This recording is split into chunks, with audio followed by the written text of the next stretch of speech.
आम्हाला इन्फॉर्मेशन आली होती की खोडाळा आणि मोखाडा खोडाळा कसारा रोडला एक मद्य वाहतूक करणारे पिकअप दादरा नगर हवेलीचं मध्य घेऊन येणार। त्याप्रमाणे आम्ही संपूर्ण स्टाफ सापळा रचला। त्यानुसार इन्फॉर्मेशन प्रमाणे रात्री जवळजवळ 1:30च्या सुमारास आम्ही जी माहिती मिळाली ती पिकअप आमच्या समोर आली।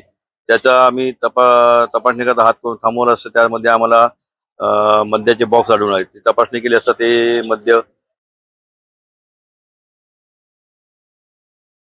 अशा मद्याचे बॉक्स मिळते फक्त दादरा नगर हवेली राज्यातच विक्री करता असून महाराष्ट्र राज्यात प्रतिबंधित असल्याचे दिसून आले। तर आम्ही त्या मद्याची गाडी तपासणी करत थांबवली असता ते दोन्ही बाजूची 2 माणसं होती, वाहन चालक वगैरे, तो दोन्ही ताबडतोब काळोखाचा फायदा घेऊन फरार झालेले आहेत।